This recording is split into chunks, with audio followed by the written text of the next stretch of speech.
해야 돼. 그의 아버지는 그 말을 간직해 두었더라. 아멘. 자, 오늘 본문에 갑작스럽게 이제 말씀이 바뀌어져서, 요셉의 나이가 17세로 등장하고 있는 때로 돌아가겠습니다. 요셉은 17세 소년이었습니다. 그 위로는 배다른 형제 10명이 있었고, 아래로는 친동생, 1명이 있는 그런 가정이었는데, 사실 이 가정을 가만히 살고 보면 그리 화목하지 못한 그런 가정 속에서 요셉은 살았습니다. 왜 화목하지 않았느냐 하면, 우리가 그 이전에 보았던 것처럼 이 4명의 어머니는 서로 시기와 경쟁 속에서 자녀들을 낳지 않았습니까? 남편 사랑을 얻기 위해서 얼마나 많은 시간 속에서 시기하고 또 경쟁하면서 삶을 살았는지, 그 어머니의 그 시기와 경쟁 속에서 자란 그 아이들도 여전히 시기와 경쟁 속에 살고 있으니, 요셉은 정말 그 어려운 가정 속에서, 얼룩진 가정 속에서 자라고 있는 그러한 소년임을 우리는 알 수 있습니다. 요셉은 아버지 야곱으로부터 특별한 사랑을 받았습니다. 하지만 요셉의 어머니 라헬은 자기 동생 므낫세를 낳다가 죽게 되었죠. 그래서 결국은 그 어머니가 일찍 죽음으로 인하여서 어머니가 없는 관계로 요셉은 어쩌면 형제들로부터 소외를 받으며 자랄 수밖에 없었다라고 생각을 할 수 있어요. 그래서인지 모르지만 아버지 야곱은 그 아들 요셉을 10아들보다 더 사랑했고 그를 아꼈습니다. 10형제들이 볼 때 그것은 분명히 편애였고, 그 편애로 인하여서 마음의 골은 더 깊어질 수밖에 없었어요. 더군다나 아버지의 사랑을 받은 이 요셉이 형들의 실수와 잘못을 시시콜콜 막 고자질하는 거예요. 그러니까 결국은 형들은 요셉이 오게 되면 이제 행동도 말도 조심해질 수밖에 없습니다. 여러분, 이런 말 있잖아요. 미운 놈은 하는 짓거리마다 미운 짓만 한다고. 이쁜 짓이 하나도 없는 거예요. 그래서 결국 형들의 눈에 보이는 요셉은 미운 놈이었어요. 더군다나 요셉이 꿈꾼 그 꿈은 이야기를 형들에게 했을 때는 형들이 이제 더 이상 참을 수가 없어요. 화가 머리끝까지 나서, 심지어는 그 꿈 내용으로 인하여서 늘 사랑했던 그 아버지 야곱마저도 요셉을 꿈 내용 때문에 꾸짖는 일이 일어나고 말았습니다. 가만히 보면 이 요셉을 살펴보게 되면 그리 많이 형들에게 미움받을 만한 짓이 딱히 없는 그러한 성격의 소유자였음을 알 수 있어요. 그럼에도 불구하고 형들에 의해서 미움을 받았다라는 이야기죠. 꿈 이야기를 하는과 동시에 그때부터 형들의 미움은 더 컸고 죽음의 위기까지 겪게 되는 그러한 요셉의 인생을 우리는 볼 수 있습니다. 가만히 보면 요셉은 부당하게 고난을 당한 거거든요.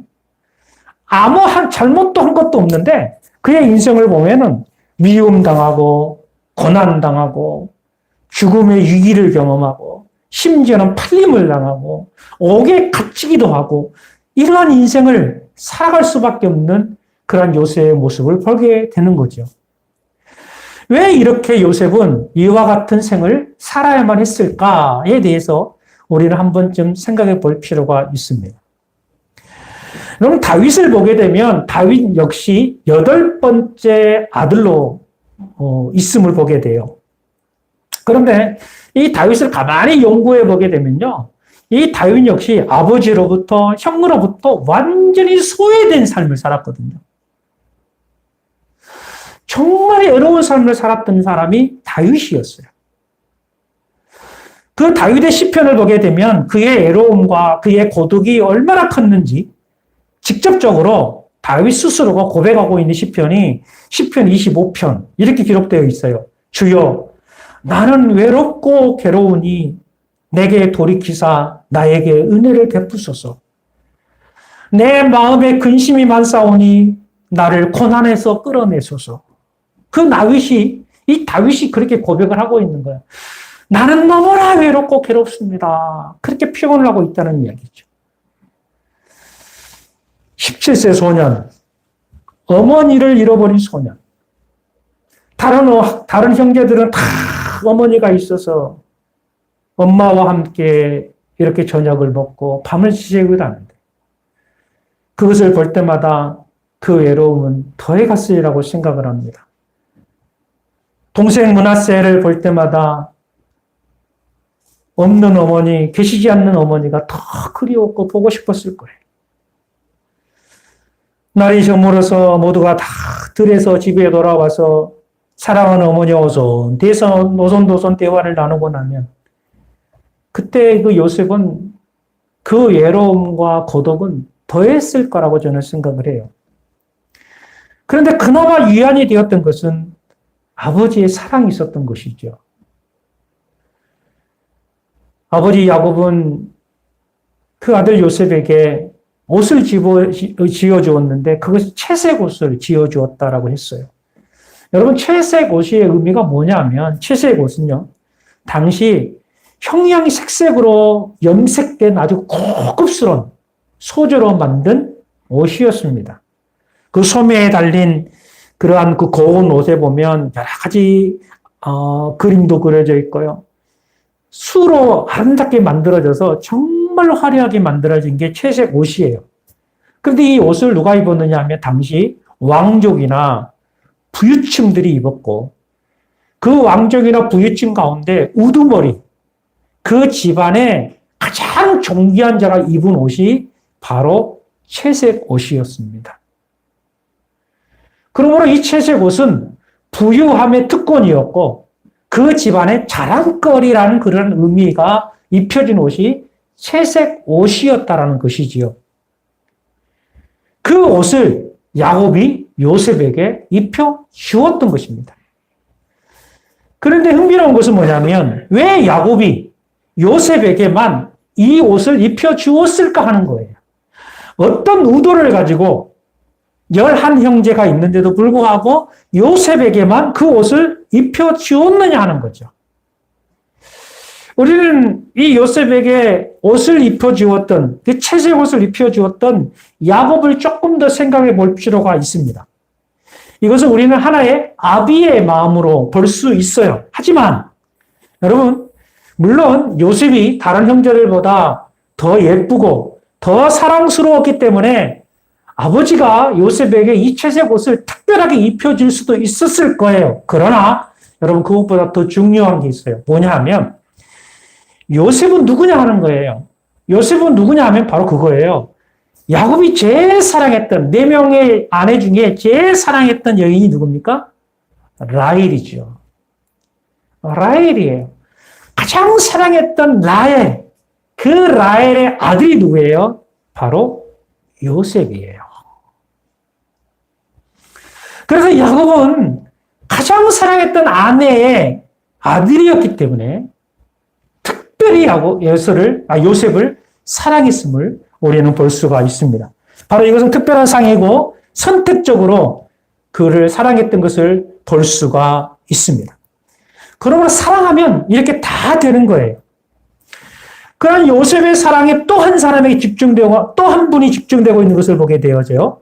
바로 5절과 9절에 요셉을 꿈꾸게 하시는 하나님입니다.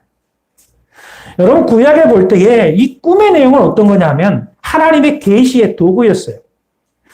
꿈을 통해서 환상을 통해서 천사가 직접적인 계시를 통해서 하나님께서는 그와 함께 하심을 보여주었다는 것이죠. 그렇다면 지금 요셉이 5절과 9절을 통해서 꿈을 꾸었다라는 것은 뭐냐면 하나님께서 지금 특별히 누구에게? 요셉에게 뭔가를 집중하고 있다라는 거죠. 특별한 구원의 방법을 요셉에게 말씀하고 있는 것을 발견할 수 있다라는 이야기입니다.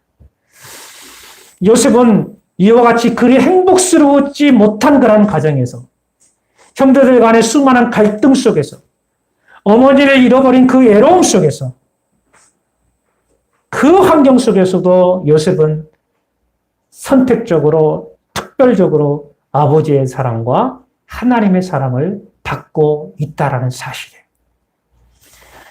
우리는 여기에서 우리 자신을 살펴볼 필요가 있습니다. 여러분, 우리 찬양 가사 중에 이러한 가사가 있죠. 당신은 사랑받기 위해 태어난 사람. 여러분, 이 내용이 어떤 내용이냐 하면 바로 이거예요. 우리는 누구냐 하면 바로 사랑받기 위해서 태어난 거죠. 그런데 사랑받기 위해 태어난 나임에도 불구하고 나를 돌아보면 사실은 나를 돌아볼 때 나에게는 특별함이 없어요. 여러분, 특별한가요? 우리는 정말 특별함이 없어요. 잘남이 없어요. 드러낼 만한 것이 없어요. 그럼에도 불구하고 우리는 지금 누군가로부터 사랑을 받고 있는 존재라는 거예요. 누군가에게 사랑을 받고 있어요. 어떤 사랑? 하나님의 사랑. 그 하나님의 사랑이 나에게 있는 거죠. 그런데 그 하나님이 나에게 주신 그 사랑인데 그 사랑은 내가 하나님 앞에 잘난 구석이 없는 거죠. 내가 하나님 앞에 뭐 떳떳한 게 있어요? 하나님 앞에 잘난 게 있어요? 내가 하나님께 뭐 많은 것을 드리고 내가 하나님을 위해서 뭔가를 할 수 있는 사람이었나요? 그렇지 않잖아요. 그럼에도 불구하고 하나님은 특별히 나를 사랑하신다는 거죠.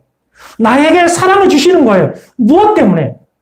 하나밖에 없어요. 요셉을 사랑했던 그 이유가 사랑하는 나의 아들이기 때문인 것처럼 하나님이 나를 사랑하신 이유는 단 하나예요. 예수님 때문에. 예수님께서 십자가에 죽으시고 부활로 인하여서 우리는 선택하신 그 사랑 때문에 그 특별한 사랑으로 우리가 그 하나님의 사랑을 힘입고 살아가고 있다는 사실입니다. 그러한 요셉에게 위기가 찾아왔습니다. 그 위기는 두 가지로 요약할 수 있어요. 첫 번째는 아버지의 편애, 두 번째로는 꿈 때문이었습니다. 그런데 사실은 이 아버지의 편애는 순간 있을 수 있어요. 야, 아버지는 맨날 요셉만 사랑해 라고 할 수 있어요. 그런데 가만히 보면 그럴 수도 있겠다라고 할 수 있는 게 뭐냐면 형제들이 그거예요. 집에 돌아오면 어머니가 아이고 우리 아들 수고했다 이러면 근데 요셉은 없잖아요. 엄마가. 그럼 그것을 보면서 그래 우리는 엄마 있으니까 그러면서 잊어버릴 수도 있어요. 사실은. 그게 그렇게 불편한 건 아닐 거라고 생각을 해요. 그런데 더 문제가 됐던 게 뭐냐면 꿈이 문제였어요. 요셉이 꾸었던 그 꿈이 요셉이 꾸었던 그 꿈의 내용이 바로 큰 문제가 일어나게 했다라는 것입니다. 그렇다면 여러분 요셉이 꿈이 뭡니까? 여러분 꿈이라는 게 뭐예요? 여러분 꿈이라는 게 저와 여러분들도 꿈을 꾸잖아요. 근데 그 꿈을 여러분들이 꾸고 싶어서 꾸는 거예요. 야, 오늘은 내가 좀 큰 부자가 되는 꿈 꿔야지. 자자 하면서 꿈꿔. 뭐 그런 꿈을 꾸나요? 꿈이라는 것은 나와 의지 전혀 상관없이 꾸어지는 게 꿈이에요. 내 의도와도 상관없는 꿈입니다. 그런데 이 구약은요, 꿈과 계시가 연관이 되어 있다는 거예요. 첫 번째 꿈은 뭐였습니까? 바로 꿈은 너무나 생생했죠. 곡식단이 일어서는데 그 형들의 곡식단이 자기 단에 절을 하다는 거죠. 형들의 곡식단들이 내 곡식단에 절하더이다. 이렇게 이야기를 한 거예요. 자, 그렇다면 여러분, 여기서 여러분들에게 질문을 던져요. 지금 현재 이렇게 말하고 있는 요셉의 나이가 몇 살이라고요? 17살이에요. 17살짜리 소년이 형들에게 형, 어제 꿈을 꿨는데 형들의 그 곡식단이 내 단이 일어서던데 형들의 곡식단이 절을 하는 꿈이었어. 이렇게 말하고 있는데 이 계시의 내용을 요셉이 알았을까요? 이 꿈 내용을 알겠어요? 17살짜리인데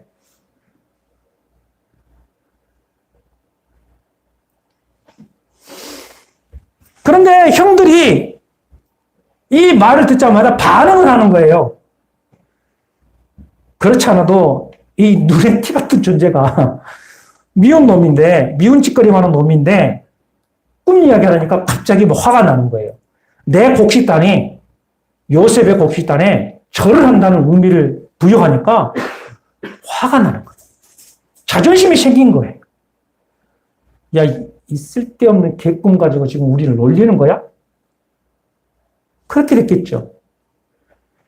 그래서 거기에서 미운 짓거리 한다고 믿음의 감정이 막 들어서는 거예요. 그러다 보니까 결국은 요셉과 멀어질 수밖에 없는 거예요. 그런데 이것이 아니었어요. 두 번째 꿈이었어요. 두 번째 꿈 이야기를 또 요셉이 한 것입니다. 그런데 이번에는 아버지와 어머니가 다 있는 자리에서 요셉이 두 번째 꿈을 이야기하는 거예요. 이번에는 해와 달과 11별들이 나에게 절하더이다 라고 이야기하는 거야. 여러분, 이 꿈이 어떻게 되는가? 이 해와 달과, 여러분, 그 당시 배경은 해와 달은요, 누구를 상징했느냐면 부모를 상징했거든요. 그런데 그 해와 달이 11별들이 누구에게? 그 어린, 그 요셉에게 절하더이다 라고 하는 그 꿈 이야기를 해주니까 어떻게 됐겠어요? 미쳤어요. 미쳐도 단단히 미쳤어요. 아버지가 너한테 절을 해? 우리 어머니가 너에게 절을 해? 이런, 결국은 형들의 안색이 변할 수밖에 없었고 화가 날 수밖에 없는 상황이에요. 금방이라도 몽둥이를 가지고 쥐어 팰듯하게 달달할 수밖에 없는 상황이에요. 이 상황 속에서 아버지 야곱은 요셉을 꾸짖습니다. 너 더 이상 그런 꿈 이야기하지 마라. 그렇게 말한 다음에 그 다음에 재밌는 구절이 뭐냐면 그 꿈 내용을 야곱은 가슴에 담아 두었더라. 이렇게 이야기를 하고 있어요. 요셉은 이 꿈꾼 이야기를 형들에게 부모에게 말하는 그 이유 하나 때문에 그는 인생은 이제 가시밭길로 걸어가게 되게 됩니다. 여러분 여기서 질문입니다. 요셉은 왜 형들과 부모들에게 그 꿈 이야기를 했을까요? 그 꿈 이야기 안 했으면 가시밭길 안 가잖아요. 왜 했을까요?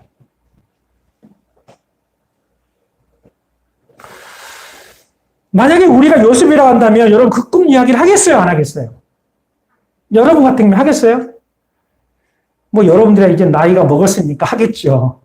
그런데 하는데 할 때 어떻게 하겠어요? 만약 한다고 하면 몰라서 하겠어요? 아니면은 야, 나 이런 꿈 꿨다 하면서 막 드러내고 막 자랑하고 싶어서 하겠어요? 당연하죠. 후자겠죠. 드러내고 자랑하고 싶어서 했겠죠. 물론 요셉이 드러내서 자랑하고 싶을 수도 있었으나 그러나 성경의 여러 가지 내용을 보게 되면 요셉은 자기 꿈이 꾸었을 때 그게 신기할 수밖에 없었고 어린 나이 17살 그 소년으로서 그 뜻이 무엇인지는 알 수 없었기 때문에 어쩌면 형들에게 아버지 야곱에게 조언을 구하기 위해서 그 꿈을 이야기할 수도 있었을 거예요. 그런데 신기하게도 그 꿈 이야기를 했더니 형들이 다 알려주는 거예요. 어떻게 형들이 해석을 하고 있습니까? 8절에 보니까 그의 형들이 그에게 이르되 너가 참으로 우리의 왕이 되겠느냐? 참으로 우리를 다스리게 되겠느냐? 하고 그의 꿈과 그의 말로 말미암아 그를 더 미워하더니 여기서 재밌는 표현이에요. 그저 요셉은 형들의 곡식단이 나에게 절하더이다 라고만 물어봤는데 궁금해서 말했는데 형들의 그 꿈 해석은 뭐예요? 너가 우리의 왕이 되겠느냐라는 거예요. 그렇게 해석해 주는 거예요. 우리의 왕이 되겠느냐? 참으로 너가 우리를 다스리는 자가 되겠느냐라고 이야기하는 거죠. 여러분 이 말을 들었을 때 요셉은 어떻게 받아들였을까 마음속으로. 이제 조금씩 자기가 꿈꾼 내용에 대해서 어떻게 해요? 다시 한번 생각하게 되겠죠. 그 내용이? 이런 내용이었어? 더군다나 형들이 미워하는 것을 보면서 미워하는 그 동에서 그 꿈 때문에 형이 나를 미워하는구나 라고 하면서 그 꿈을 다시 한번 생각하게 하는 그러한 계기가 되었겠죠. 더군다나 9절로 또다시 꿈을 꿨어요. 해와 달과 별들이 내게 절하더이다 라는 말을 했을 때에 이제는 아버지가 해석을 해주는 거예요. 10절에 그가 그의 꿈을 아버지와 형들에게 말하며 아버지가 그를 꾸짖고 그에게 이르되 너가 꾼 꿈이 무엇이냐? 나와 내 어머니와 내 형들이 참으로 가서 땅에서 엎드려 내게 절하겠느냐? 이것을 누가 해석해 주는 거예요? 아버지 야곱이 해석해 주는 거예요. 그런데 여러분 야곱은 누구예요? 아버지 야곱은 꿈의 사람이에요. 꿈의 사람이에요. 야곱은 베델에서 꿈을 꿨던 사람이에요. 하늘이 열리고 사닥다리가 하면서 천사가 오르락 내리락 것을 보았고 하나님의 음성을 들어서 그 꿈의 내용을 너무나 잘 알고 있는 그 사람이 야곱이에요. 야곱은 그 꿈을 통해서 꿈을 이루었던 것을 보고 그 꿈을 이루신 그 하나님의 기적을 친히 경험했던 사람이 바로 야곱이라는 거예요. 그 꿈을 꿈대로 이루시는 하나님의 그 기적을 보았던 그 야곱이 지금 꿈을 해석해주고 있다는 거예요. 나와 내 어머니와 내 형들이 참으로 가서 땅에 엎드려 내게 전하겠느냐. 바로 이 부분입니다. 여러분, 이 일로 인하여 요셉은 형들에게 더욱 미움을 받게 됩니다. 이 일로 인하여 형들에게 죽음의 위기를 경험하게 됩니다. 이 일로 요셉은 애굽으로 종으로 팔리는 신세가 되고 맙니다. 바로 현실은 이렇습니다. 여러분, 사실은 누군가가 잘 되면, 특별히 내 형제 중에 잘 되면 가장 먼저 달려와서 격려해주고 기뻐해주고 함께 축하해주고 야, 너무 좋다, 너무 좋다 해줘야 되는 게 사실은 인지상정 아닙니까? 그렇죠? 그런데 남 잘된 거는 어쩐다고요? 남 잘되는 거는 꼴도 보기 싫은 거예요, 사실은. 남 잘되는 꼴도 보기 싫은 거예요. 더 놀라운 것은 만약에 가족 가운데 잘된 것도 꼴도 보기 싫은 게 더 문제예요. 요즘 세상은 그런 데잖아요. 부부 몰래 로또 복금 샀는데 1등 당첨되니까 이혼해버리고 복권 1등 꿀꺽 간다고. 여러분, 지금 이런 세상을 우리가 살고 있는 거예요.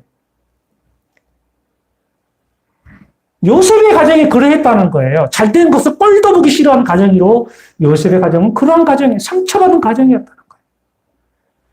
여러분, 이 상처투성인 이 요셉에 당하는 여러 가지 시험, 곤란.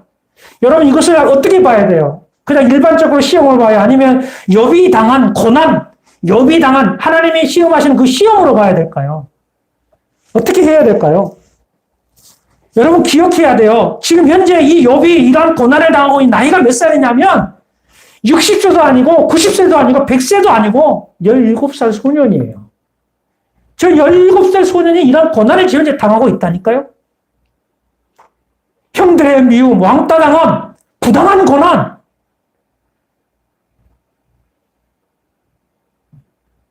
정말 방황하기 쉽고. 여러분, 지금 막 중2병 있잖아요. 지금 몇 살이에요? 15살이잖아요. 15, 16, 17. 여러분, 막 부모로서 말 함부로 못 하잖아요. 그죠? 어른들이 함부로 못 하잖아요. 왜? 가장 예민할 때거든요. 청소년 시기. 지금 현재 요셉이 17살 이 위기를 지금 현재 당하고 있는 거예요. 그렇다면 이 요셉이 이러한 위기를 과연 어떻게 극복했을까라는 거예요. 어떻게 위기를 극복했을까? 어떻게 그 많은 미움과 그 많은 고난 속에서 요셉은 이겨냈을까? 그 억울한 상황 속에서 자기가 잘못한 것은 하나도 없는데 그 하나도 없는 그 그 삶 속에서 그렇게 미움을 당하고 고통을 당하는 그 요셉은 도대체 어떻게 이 환경을 이겨냈을까 하는 거예요. 여러분, 조금 말씀을 좀 바꿔볼게요. 하나의 질문을 던져볼게요. 요셉의 나이가 지금 17살인데요. 요셉은 할아버지가 누구예요? 아버지가 야곱이죠. 그 할아버지가 누구예요? 이삭이잖아요. 그 할아버지는 아브라함이죠. 그렇다면 요셉은 할아버지 이삭을 만났을까요? 만나지 못했을까요?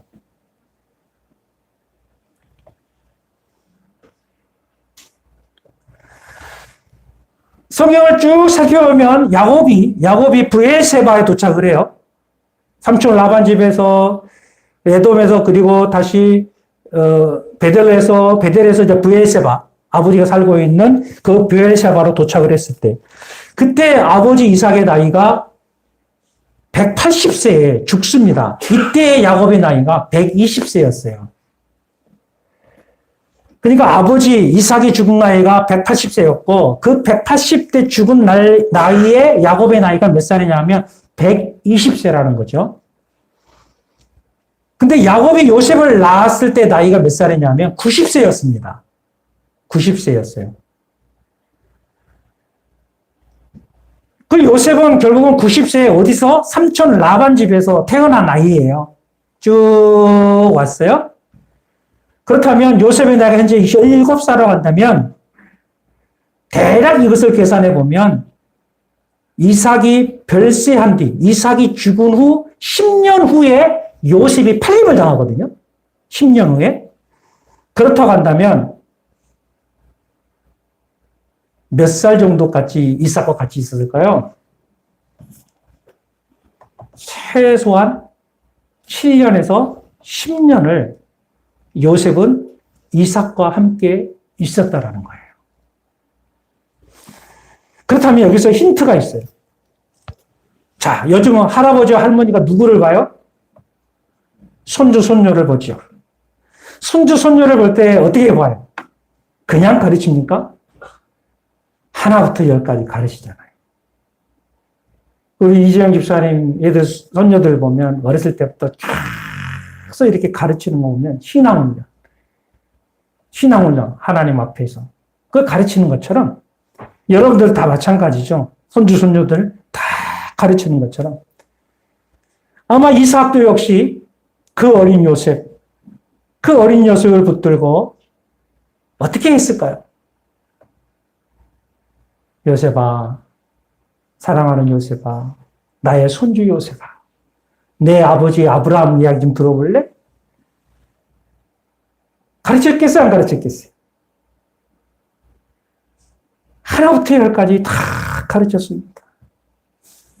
이제까지 함께 하시던 하나님, 아브라함의 하나님, 이삭의 하나님, 야곱의 하나님을 아마 요셉, 그 어린 손주를 붙들고 가르쳤을 거라고 저는 생각을 해요.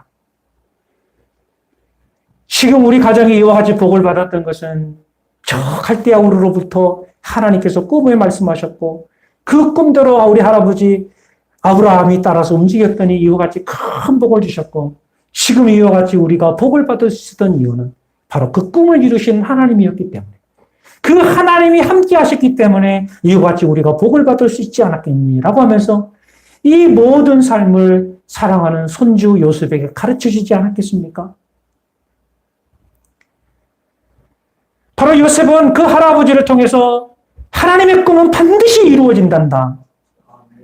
하나님의 꿈은 반드시 이루어진단다. 하나님의 언약은 반드시 이루어진단다. 하나님의 말씀은 반드시 성취된단다. 어떤 어려움 속에서도 어떤 고난이 주어져도 하나님의 언약의 약속은 반드시 이루어진단다. 그 말씀으로 가르쳐주지 않았겠습니까? 때문에 요셉은 어렸을 때부터 그 할아버지와 그 아버지 꿈의 사람 야곱으로부터 받은 그 하나님, 그것을 마음 깊이 생각할 수밖에 없었어요. 어렸을 때부터 하나님 앞에서의 삶을 살았던 것이죠. 그것을 정면으로 성경 우리에게 인정해 주는 구절이 바로 37장 2절에 보게 되면 그 내용이에요.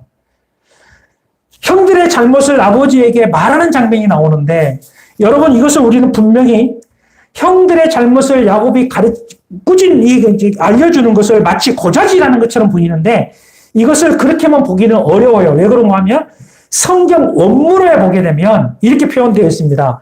우리 성경에는 그들의 잘못을 이렇게 표현했는데 원어 히브리서 성경에 보게 되면 이렇게 표현했어요. 그들의 악한 행실을 그렇게 표현했어요. 그들의 악한 행실을 아버지에게 알렸다라는 요셉의 기록을 볼 수 있습니다. 그것은 뭐냐면 형들이 지금 아버지를 속이고 하나님을 속이는 그 일을 하는 것을 보고 가만히 있을 수가 없었다라는 이야기예요. 그렇다면 결국은 요셉은 어린 나이였음에도 불구하고 아버지를 속이고 하나님을 속이는 행위를 인정할 수 없었다는 이야기입니다. 그게 요셉의 신앙관이었어요. 언제나 하나님 앞에서 언제나 하나님 앞의 삶이 무엇인지를 알았기 때문에 요셉은 아무리 형들이라 할지라도 그들의 악한 행실을 두고 볼 수 없었기에 그는 아버지에게 알렸던 것이 오늘 성경에 보게 됩니다. 결국은 이것이 그 꿈에서 주신 그 하나님의 언약의 약속, 바로 하나님이 나와 함께 하신다는 사실, 그것을 믿기에 언제나 하나님 앞에서 삶을 살기에 최선을 다했고, 결국은 그 최선을 다하는 삶을 하나님이 보셨다는 사실이에요. 여러분, 현대 우리 다수 사람들은요, 누군가가 보는 데에서는요, 잘해요. 누군가가 지켜보는 데서는 잘합니다. 누군가가 드러낼 만한 곳에서는 잘해요. 그러나 누군가 보지도 않고 어느 누구도 체크하지 않는다고 하면요, 언제나 게으름과 나태와 속임이 언제나 있어요. 세상 사람들이 대다수 그렇습니다.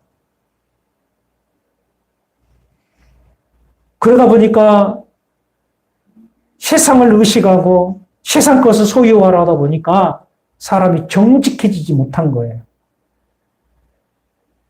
하나님을 무시하는 행위를 하는 거죠. 여러분, 이 악한 비단 행위는요, 어디서 드러나느냐 하면, 사무엘상에서 보게 되면, 엘리의 자녀, 두 아들, 홈리와 비느하스가 똑같은 단어를 썼어요. 그 행위가 악하니라라고 했거든요. 홈리와 비느하스가 제사장이었어요. 그런데 하나님의 예배를 멸시했어요. 하나님을 멸시한 거예요. 그런데 그 대가가 뭡니까? 하나님을 두려워하지 않는 그 악한 행위로 인하여 결국 홈리와 비느하스는 죽임을 당해요. 하나님 앞에서의 삶을 의식하지 아니하면 여러분, 악한 행위가 나올 수밖에 없습니다. 사랑하는 성도 여러분, 우리는 내가 믿는 예수 때문에 애매한 가운데 고난을 받을 때가 있습니다. 단지 교회에 다닌다는 이유 하나 때문에, 단지 예수 믿는다는 그 이유 하나 때문에, 단지 기도한다는 그 이유 하나 때문에 때로는 왕따가 되고 공동체에서 소외되는 경우도 종종 있습니다. 특별히 직장 생활하는 사람들은 더하지요. 교회에 다닌다는 사람들은 술도 마시지 않는다고 해서 야, 술 안 마신 사람 오지 마라 라고 하면 너무나 좋은데 꼭 꿇고 가요. 그리고 철저하게 애토레가 되게 만들어버리죠. 그 현장 속에서 크리스찬들은 얼마나 고통의 시간을 보내야 합니까? 지금 현재 코로나 시대 때문에 얼마나 교회가 도마 위에 올라가 있습니까? 교회를 욕하고 성도들을 욕하고 함부로 말하고 공공기관에 다니는 사람들은 아예 코로나 감염주의로 인해서 교회에 나가지 말아라 압박이 오기도 하고, 교회에 나갔다는 말만 하게 되면 그 눈초리가 이상한 눈초리를 바라보고, 가정에서도 마찬가지입니다. 믿지 않는 가족의 공동체는 더하는 경우가 있습니다. 믿지 않는 자녀들 때문에, 믿지 않는 부모들 때문에 많은 고난을 당합니다. 왜 예수 믿는 가정이 그러냐? 왜 예수 믿는다더니 그러느냐? 왜 기도한다더니 그러느냐? 왜 하나님을 믿는 가정이 그런 고난이 오느냐? 왜 우리만 오느냐라고 하는 사람들이 주변에 얼마나 많은 사람들이 그렇게 손가락질하고 퍼부든지 몰라요. 우리가 가는 그 길이 바로 그러한 길이라는 거예요. 우리가 가는 그 길이 그러한 길이라는 거예요. 하나님이 보여주신 꿈 때문에 그러는 거예요. 하나님이 주신 보여준 꿈. 여러분, 토마스 선교사는 누굽니까? 토마스 선교사는 정말 이 조선이라는 이 땅 사랑해서 태평양 넘어서 선정침 들고 일본을 거쳐서 일본에서 이렇게 넘어오지 않습니까? 배를 타고 딱 땅만 받으면 되는데, 근데 결국은 그 배가 불을 타죠. 전쟁이 일어나가지고 불이 타요.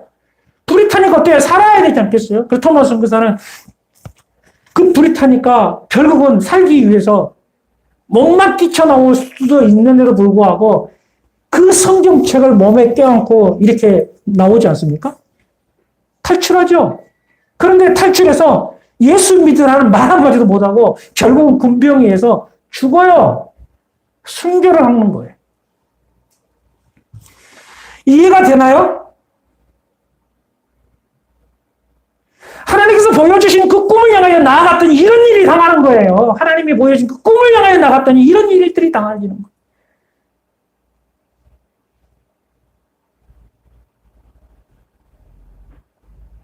우리는 하나님이 보여주신 그 꿈을 보면 다들 그런 생각을 해요. 그 꿈대로 다 될 것이다. 다 평안할 것이다. 다 잘 될 것이다. 여러분, 그러나 그렇게 되는 그 과정 속에서, 그렇게 되어지는 그 과정 속에 뭐가 있느냐? 고난이 있는 거예요.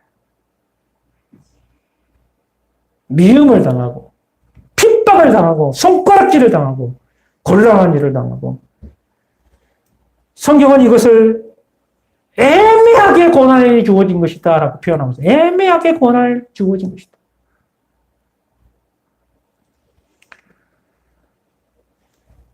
사랑하는 성도 여러분, 우리 하나님께서는 우리들에게 의의 옷을 입혀주셨습니다.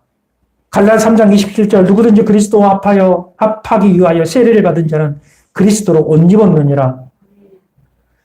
우리에게 하나님께서는 의의 옷, 그리스도로 옷을 입게 하셔서 우리를 거룩하게 하셨어요. 집중하세요. 말씀 집중.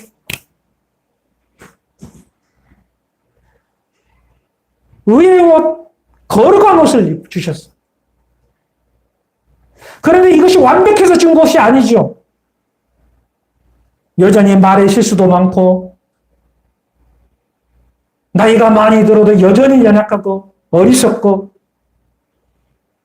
늘 부족한 우리임에도 불구하고 우리 하나님께서는 예수 그리스도를 통하여 우리를 사랑하셨고 그 예수 그리스도의 옷을 우리에게 입혀주셨다는 이야기예요. 그리고 우리에게 소망을 주셨어요. 이 일로 인해서 우리는 핍박을 받을 수도 있고 여러 가지 곤란한 일을 당할 수도 있습니다. 애매하게 고난을 당할 수도 있어요. 그래서 베드로전서 2장 19절에 보면 억울하게 고난을 당하여도 하나님을 생각하면서 괴로움을 참으면 그것이 아름다운 일이다. 성경은 그렇게 말하고 있습니다. 그것을 참고 견디면 하나님께서 우리를 갚아주십니다. 사랑하는 성도 여러분, 세상이 아무리 우리를 미워하고 아무리 핍박한다 할지라도 하나님은 우리와 함께하고 계십니다. 요셉과 함께 하셔서 형통한 사람으로 되게 하셨던 것처럼 반드시 저와 여러분을 우리를 형통케 하여 주시고 형통하는 사람으로 세워주실 줄로 믿습니다. 그러므로 삶 속에서 애매하게 고난이 주어져도 인내하시기를 바랍니다. 부당하게 고난을 당해도 참아내시기를 바랍니다. 억울하게 고난을 당해도 참아내시기를 바랍니다. 힘들고 어려워도 도저히 이해가 되지 않는 상황이라 할지라도 하나님 앞에서 참고 견디십시오. 하나님은 살아계십니다. 반드시 그 꿈을 우리를 통해서 이루어 주실 줄로 믿습니다. 기도하겠습니다. 걸어가신 하나님 아버지, 우리 삶 속에서 예민하게 고난을 당하고 부당하게 고난을 당하고 억울하게 고난을 당할 때가 있습니다. 요셉이 그러했던 것처럼 우리도 그렇습니다. 나의 주 나의 하나님 아버지, 세상 사람들은 이해가 되지 않을 것입니다.